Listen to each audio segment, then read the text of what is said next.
د سمندرونو تر ټولو ژوره سیمه او خطرناک حیوانات. سمندرونه له هر اړخه له حیرانونکو رازونو ډک دي. د دغو سمندري رازونو له جملې څخه تر ټولو مشهور نوم د ماریانا ټرنچ یا د ماریانا ژور ځای دی، او دا چې هلته څه ډول خطرناک او حیرانونکي موجودات ژوند کوي دا به هم په همدې ویډیو کې درته ووایو. ماریانا ټرنچ د سمندر تر ټولو ژوره کشف شوې برخه ده چې ژوروالی 11,000 متره دی. په 1815 کال کې د یوې بریتانوي بیړۍ عملې د سمندر د تل د نقشې جوړولو پر مهال لومړی ځل ماریانا ټرنچ کشف کړ.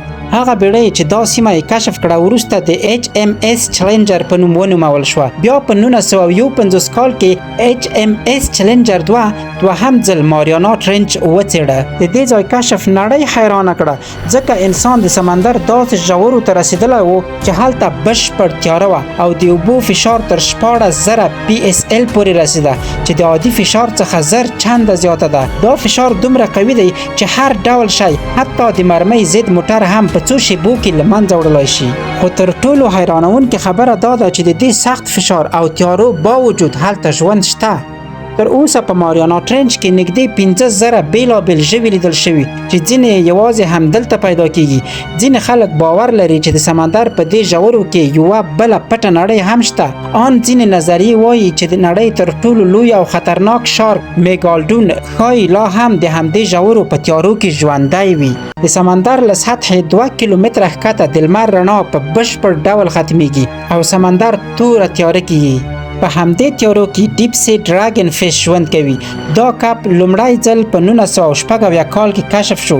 ساینسپوهان یې په اړه هیڅ معلومات نه لرل. وروسته څېړنو داسې رازونه ښکاره کړل چې ټول یې حیران کړل. دا کب یوازې 6.5 انچه اوږد و، رنګ یې تور و او په خوله کې تیره او خطرناک غاښونه لرل. که څه هم اندازه یې کوچنی وه، خو د ژور سمندر له تر ټولو ویرونکو موجوداتو څخه ګڼل کیږي. ویل کیږي چې دا کب نه یوازې د نورو سمندري ژویو لپاره بلکې د انسانانو لپاره هم خطرناک دی.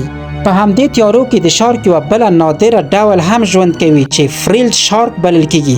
دا شارک لومړی ځل په 2004 کال کې کشف شو. بدن یې خړ او نسواري رنګ لري، 6 ځانګړي چین جوړښتونه لري او سر یې د مار په څیر اوږد دی. دا شارک تر 2 کیلومتره ژورو ته تللی شي او د خپلو 300 تیرو غاښونو په وسیله ښکار کوي. ساینسپوهان وایي چې د دې شارک نسل اوس ډیر کم پاتې دی او ښایي په راتلونکي کلونو کې له منځه لاړ شي. له دې سره یو بل خطرناک شوی ګوبلین شارک هم موندل شوی. دا شارک لومړی ځل په 1898 کال کې د مکسیکو په خلیج کې ولیدل شو. دا شارک خړ او ګلابي رنګ لري، سر یې ډیر لوی او قوي دی او خوله یې د خطرناکو غاښونو ډکه ده. د دې شارک تر ټولو عجیب ځانګړنه دا ده چې خپل ژامه مخ ته راایستلی شي او په ناڅاپي ډول خپل ښکار نیسي. دا تر ټولو 4 کیلومتره ژورو ته ښکته کیدای شي، 14 فوټه اوږد او تر 210 کیلوګرامه پورې دروند دی. د ماریانا ټرنچ له تر ټولو حیرانونکو موجوداتو څخه سنیل فیش دی. دا کب یوازې 12 انچه اوږد دی، خو د نړۍ له تر ټولو قوي موجود بلل کیږي. دا کب داسې فشار زغملی شي چې د زرګونو ټنو وزن سره برابر وي. ویل کیږي چې دا کب هر وخت د خپل بدن پر سر د 170,000 کیلوګرامه وزن هومره فشار زغملی شي، چې د یوه لوی بوینګ 909 الوتکې له وزن څخه هم زیات دی.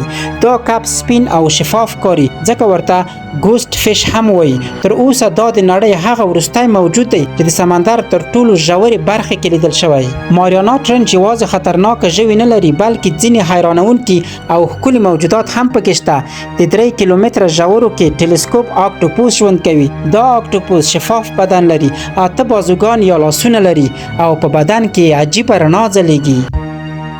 همدارنګه بریلی فیش کب یا ماهی هم هلته موندل کیږي چې یوازې 6 انچه اوږد دی. د دې کب سر شفاف وي او دننه یې 2 شنې رڼاوې ښکاري چې د ښکار موندلو لپاره یې کاروي. په ټوله کې ماریانا ټرنچ د نړۍ له تر ټولو مرموزو، خطرناکو او حیرانونکو ځایونو څخه دی او هره نوې څېړنه یې انسان نور هم حیرانوي. که دا ویډیو مو تر پایه لیدلی وي نو یو کومنټ وکړئ، ځکه چې زه هم پوه شم.